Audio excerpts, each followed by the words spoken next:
हिंदी में यूपीएससी की तैयारी से संबंधित प्रोग्राम्स को देखने के लिए सब्सक्राइब करें study IQIAS Hindi. Hello students, अक्सर आप सुनते होंगे कि भारत की जीडीपी 7% की दर से बढ़ रही है, कभी सुनते हैं 5% की दर से बढ़ रही है, कभी कहते हैं कि 5% तक भारत की जीडीपी आ गई है। लेकिन क्या आपने अभी सोचा या कभी भी इस पर विचार किया कि किस जीडीपी की बात हो रही है? जिस जीडीपी की बात हो रही है वह वास्तविक है या रियल है या नॉमिनल है, या फिर क्या वास्तव में जो जीडीपी दिखाई जा रही है वो हमारे ग्रोथ का सिंबल है भी या नहीं है? जीडीपी के आंकड़े क्या वास्तव में हमारी प्रगति के आंकड़े हैं या नहीं हैं? ये कीमतें सिर्फ महंगाई बढ़ने की वजह से बढ़ रही हैं या जीडीपी वास्तव में बढ़ी है और देश की उत्पादकता और देश के रियल उत्पादन में भी वृद्धि हुई है? बहुत सारे प्रश्न हैं और आज हम इन्हीं प्रश्नों पर चर्चा करेंगे और इन सारे प्रश्नों का जवाब बहुत साधारण है। आपको नॉमिनल जीडीपी यानी नाम मात्र की जीडीपी समझनी है और आपको रियल जीडीपी समझनी है। ये कॉन्सेप्ट्स यूपीएससी में बार बार पूछे जाते हैं, इसको इसलिए ध्यान से समझिएगा। सबसे पहले मैं आपको अपना टेलीग्राम चैनल बताता हूं, यूपीएससी मेंटोर पंकज सर। इस टेलीग्राम चैनल को ज्वाइन कर लीजिए। यहाँ पर आपको मेरे सारे वीडियोस के लिंक मिल जाएंगे, करंट अफेयर्स के वीडियोस के लिंक मिल जाएंगे, इकोनॉमिक्स के वीडियोस के लिंक मिल जाएंगे। और साथ ही साथ अगर यूपीएससी की तैयारी में आपको कोई समस्या आ रही है, कहीं पर कोई प्रश्न है या डाउट है जो आप मुझसे पूछना चाहते हैं, आप इस टेलीग्राम चैनल पर मुझसे कम्युनिकेट कर सकते हैं। तो शुरू करते हैं। सबसे पहले जीडीपी का मतलब होता क्या है? सकल घरेलू उत्पाद यानी कि ग्रॉस डोमेस्टिक प्रोडक्ट।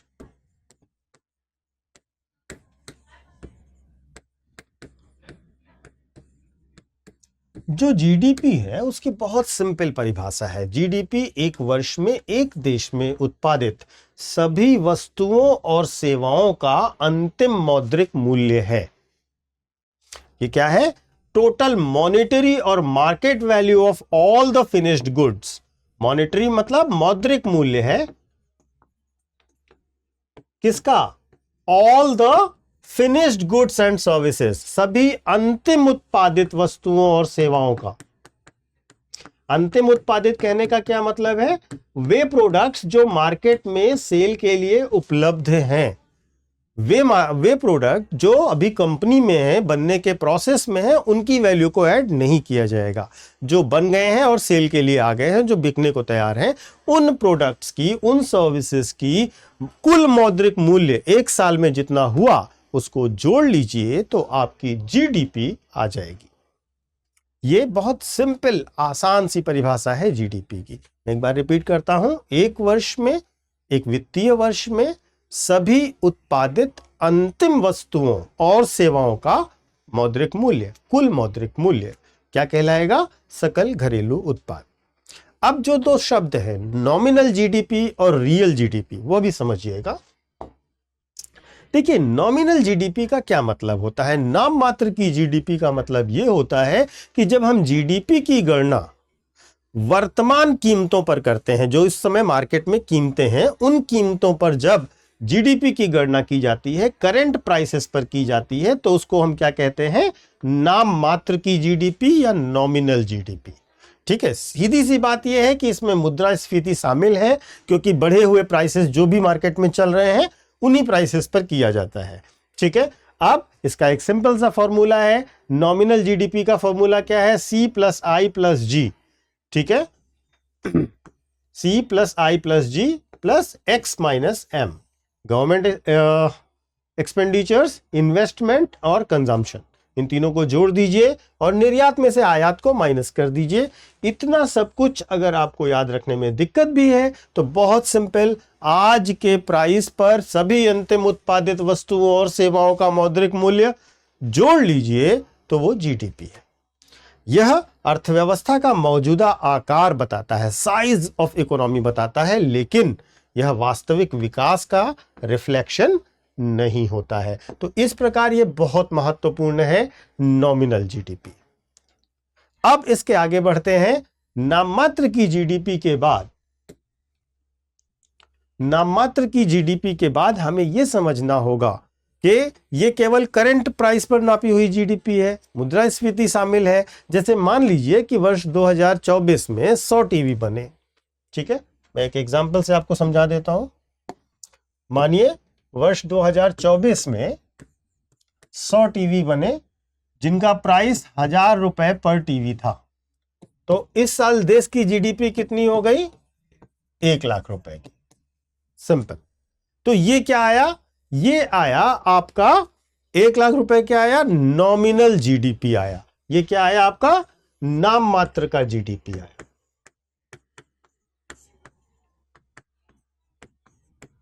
ठीक है। अब इसके बाद हम बात करेंगे रियल जीडीपी। रियल जीडीपी क्या है? रियल जीडीपी तब है जब हम निश्चित प्राइस पर यानी कि आधार वर्ष की कीमतों पर जीडीपी का कैलकुलेशन करते हैं तो उसको हम कहते हैं रियल जीडीपी। कांस्टेंट प्राइस या बेस ईयर की कीमत पर किया जाता है। इसमें पुरानी और स्थिर कीमतों का उपयोग किया जाता है। इसमें उत्पादन की वास्तविक वृद्धि पता कर ली जाती है, ना कि मुद्रास्फीति। इसके लिए आसान भाषा में क्या बताया गया? An inflation adjusted measure that reflects the value of all goods and services produced by an economy in a given year. Simple, बहुत आसान भाषा में। जैसे मैंने अभी आपको बताया था कि 2024 में आपने 100 टीवी बनाए 1000 रुपए की कीमत पर। ठीक है। अगर हम आधार वर्ष की कीमतें लेते, अगर आधार वर्ष हम माने कि 2010 है, ठीक है, और 2010 में 50 रुपए की 500 रुपए की टीवी थी। ठीक है। तो 2010 की कीमतों पर कितने का प्रोडक्शन होगा? ये 100 टीवी इंटू 500 रुपए का, यानी कि 50,000 रुपए की टीवी का प्रोडक्शन हुआ। अगर हम आधार वर्ष की कीमतों पर कर रहे हैं तो वास्तविक जीडीपी, अगर हम वर्तमान कीमतों पर कर रहे हैं तो नाम मात्र की जीडीपी। अभी क्लियर हुआ है? तो अब इसको समझिए कि नाम मात्र और वास्तविक जीडीपी में मुख्य अंतर होते क्या क्या है। पहली बात, आधार मूल्य। अगर हम नाम मात्र की जीडीपी की बात कर रहे हैं तो वर्तमान कीमतें प्रयोग हो रही हैं। अगर हम रियल जीडीपी की बात करें तो आधार वर्ष की कीमतें प्रयोग हो रही हैं।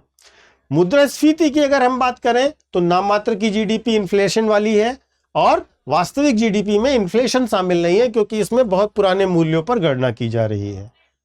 नाम मात्र की जीडीपी से हमें मूल्य पता चलता है, महंगाई का प्रभाव पता चलता है, जबकि वास्तविक जीडीपी से हमें पता चलता है वास्तविक उत्पादन बढ़ा है या नहीं बढ़ा है। नीति निर्माण में नॉमिनल जीडीपी का उपयोग कम होता है और रियल जीडीपी बहुत महत्वपूर्ण है। अगर हम यूपीएससी के नजरिए से देखें तो बहुत सिंपल समझिए, करंट प्राइस जीडीपी को हम कहेंगे नाम मात्र की जीडीपी और कांस्टेंट प्राइस जीडीपी को हम कहेंगे रियल जीडीपी। अब नॉमिनल और रियल ये दोनों जानने के बाद एक और टर्म है जो बहुत इंपॉर्टेंट और इंटरेस्टिंग है, उसे भी आपको जानना चाहिए, और वो टर्म है जीडीपी डिफ्लेटर का। जीडीपी डिफ्लेटर होता क्या है?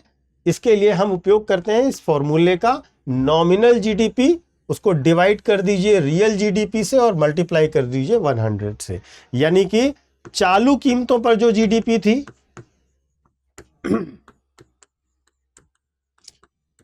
उसको डिवाइड कर दीजिए आधार वर्ष की कीमतों पर जीडीपी से।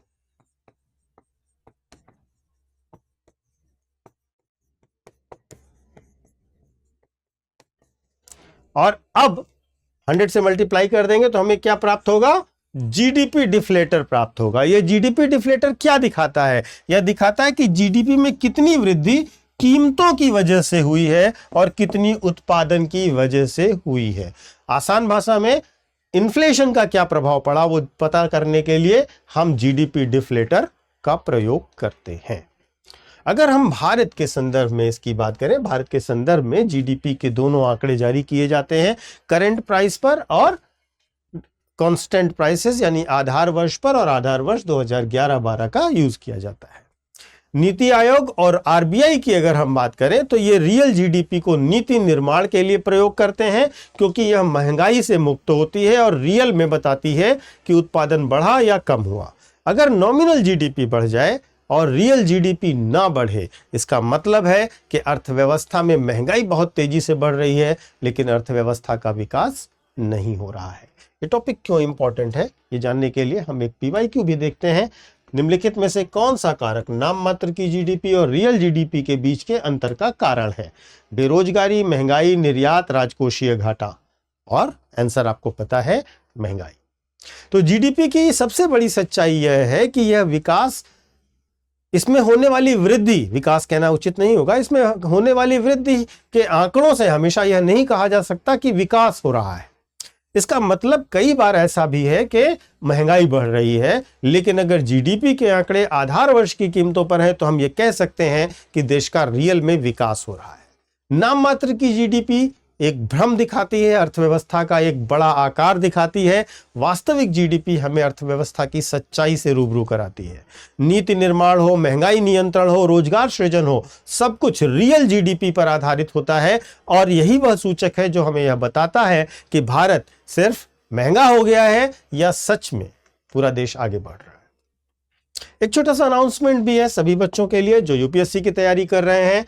दिवाली का मौसम है और दिवाली की खुशियों को दुगना करने के लिए दिवाली उत्सव सेल चल रही है स्टडी IQ IAS पर।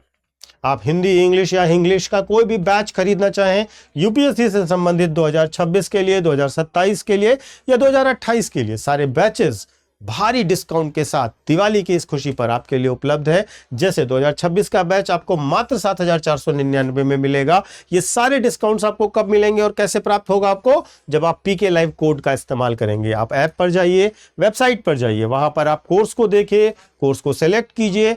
बाय नाउ पर जब जाएंगे तब आपको वहां पर कोड मांगेगा और आपको कोड इस्तेमाल करना है PK लाइव। इस कोड का इस्तेमाल करते ही आपको मैक्सिमम डिस्काउंट तुरंत अप्लाई हो जाएगा। लेकिन कब तक? 22 अक्टूबर तक। 22 अक्टूबर तक ही ये सेल उपलब्ध है, तो जल्दी कीजिए। खुशियों की इस मौसम में अपनी तैयारी को भी प्रारंभ कीजिए। इसके लिए भी एक सकारात्मक कदम उठाइए। ढेर सारी शुभकामनाएं। धन्यवाद। हिंदी में यूपीएससी की तैयारी से संबंधित प्रोग्राम्स को देखने के लिए सब्सक्राइब करें स्टडी IQ IAS हिंदी।